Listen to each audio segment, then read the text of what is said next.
Hello guys welcome to our channel. तो guys आज आम गाँव अच्छु। तो आज आम सका मॉर्निंग वर्क करके जाऊँ।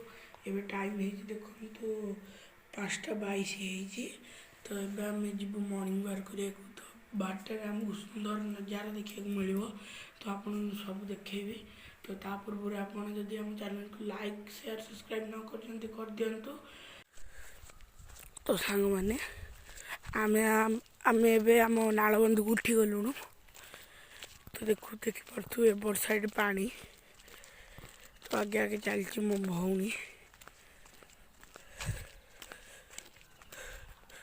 देखिपे टिके टिके छाड़ी आईला अंधार। तो आपण मैंने गोटे रास्ता देखुए। तो से रास्त गले आप सेपट साइड यहाँ हूँ आपरटा हूँ सेपटा हूँ लुणा नदी। यहाँ गोटे केनाल सेपटा लुणा नदी। तो ये गोटे रास्ता अच्छे आप सेपटे जी लुणा नदी क्रॉस होकर सेपटे जापरेंगे।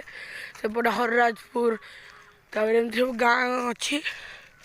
तो ये भी लोक सब मॉर्निंग वर्क कर से रास्त भी। तो आगे आगे आम चलचु। तो आउ कि समय आगू गलापर आम फेरबू पुणी। तो ये दिन हबार लगी।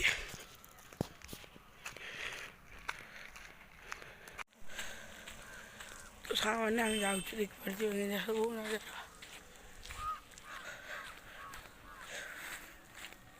सेपट सब धान बिल।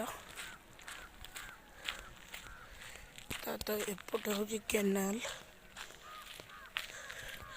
तो मैं आगे चलचु। तो सांग मैंने आपण मैंने देखिपे यहाँ हूँ से फिल्ड जो फुटबॉल खेल फाइनाल होता। तो आपण मन भी वीडियो देखी आपण वीडियो देखिए जदि देखी ना जदि आप जातु मो चैनल देख दे आसतु सत्य फन ब्लॉग। तो एपटे लुणा नदी सेपट साइड अच्छी जो साइकिल कर सेपट साइड लुणा नदी अच्छी। यहाँ हूँ फुटबॉल आसोसिएशन घरटा आएपटा आज श्मशान घाट अश्लेश्वर केटाड़ ग्रामर। तो फिल्डटा ये खाली फुटबॉल मैच हुए और अन्य टाइम रे क्रिकेट खेल हुए। एबे सब पिला पड़े आइसछन्ती। एबे बोधे कबड्डी खेल हम। आम गाँव रोड छोट केनाल सेपटे ब्रिज अच्छी आठी पार्क अच्छी देखिपे आप मुझे जाइली पार्क वीडियो रे। मैंने टे अंधार छाड़ी जाइए दिन हो जाए। तो ये आपन को व्यू देखा कड़गुड़ा। तो एपट तो कुहुड़ीमय देखिपे आप पूरा मस्त ये चलिए आप जिते बाट चलीगले भी आपको किसी लगे पूरा मस्त हुए। एपट साइड बिल और एपट साइड आमर नाल केनाल जाइए। तो मझी रास्त चलिए मस्त लगे।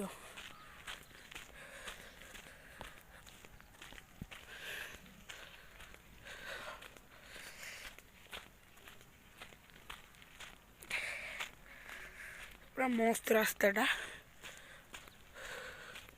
तो ये आम घरटा देखा जाए कुहुड़ी है। तो आम घरटा देखा जाऊनी यूँ मो सांग घर आम घर समस्त घर देखा जाए ये जगार।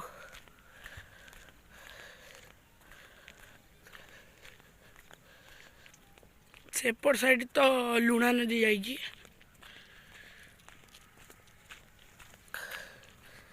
तो पछ पछ मो भौणी आउछि।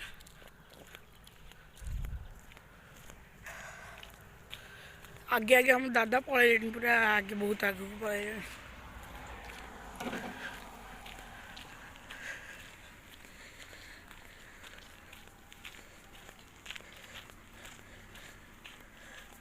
मैंने देखी पारे सूर्य भी उदय हो।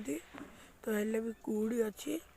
तो आम जाऊँ से आम घर आप तो देखी थे।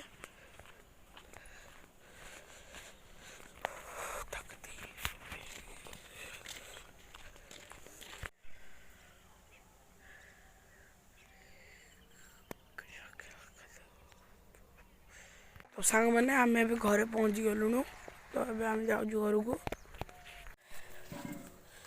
ପହଞ୍ଚିଗଲୁଣି ତ ଘରେ। ଏବେ ଆମେ ଯାଉଛୁ ତ ଅନ୍ୟ ବ୍ଲଗ୍ ଯାହା ହବ ଆପଣମାନେ ଦେଖେଇବି।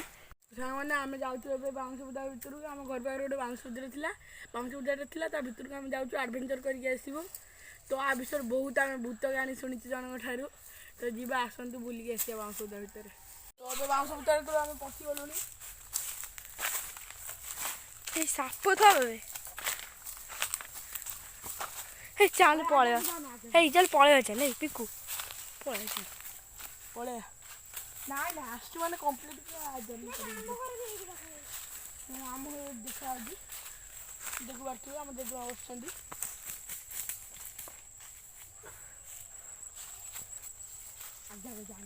ଆମେ ଆମେ ଆଗରୁ ଏଠି ଆସୁଥିଲେ ସେତେବେଳେ ବଣ ହେଇନଥିଲା ଏତେ ନା।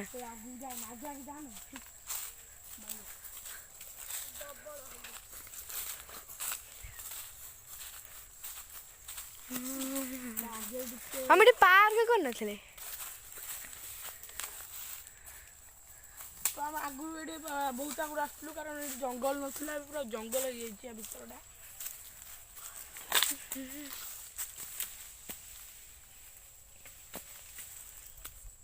ବହୁତ ଖେଳିବାକୁ ଭଲ ଭଲ ଜାଗା ଅଛି ଏଠି।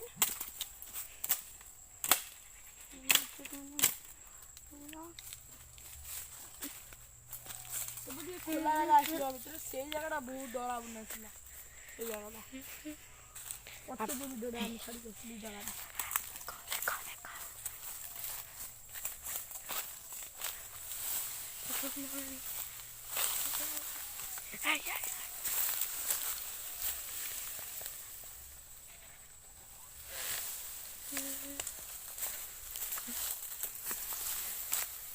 ଆମେ ଯାଉଛୁ ଆଗକୁ, ଆହୁରି ବେଶୀ ଆଗକୁ ଗଲେ ପୁରା ଆଡ଼ଭେଞ୍ଚର ଜାଗା। ମୁଡ଼ି ବସି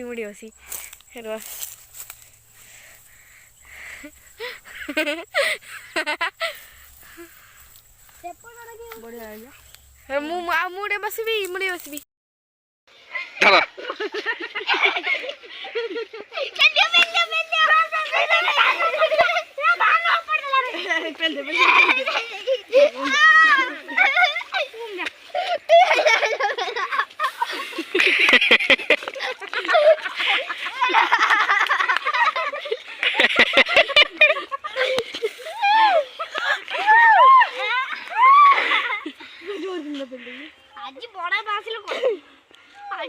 ତ ସାଙ୍ଗମାନେ ଏବେ ଆମେ ମାମୁଁ ଘରକୁ ଆସିଛି ମୁଁ। ତ ଆପରେ ଆମେ ପଳେଇବୁ କଟକ। ତ ଆମେ ଗାଁକୁ ଆସିଥିଲୁ, ତ ଆପଣ ଭିଡ଼ିଓ ଦେଖିଥିବେ। ତ ଆମେ ଆଜି ପଳେଇବୁ। ତ ଭିଡ଼ିଓଟା କଭର୍ କରିଦେଇଛି ଅସୁରେଶ୍ୱର ଟୁ ଯେଉଁ କଟକ, ସେ ଭିଡ଼ିଓଟା କଭର୍ କରିଦେଇଛି। ତ ଆଜି ଭିଡ଼ିଓରେ କିଛି ଏତିକି। ତ ଆପଣ ଯଦି ଅଧିକା ଭିଡ଼ିଓ ଦେଖିବାକୁ ଚାହୁଁଛନ୍ତି ତ ଆମ ଚ୍ୟାନେଲକୁ ଲାଇକ୍ ସେୟାର ସବସ୍କ୍ରାଇବ୍ କରିଦେବେ। ତ ରହୁଛି, ଜୟ ଜଗନ୍ନାଥ।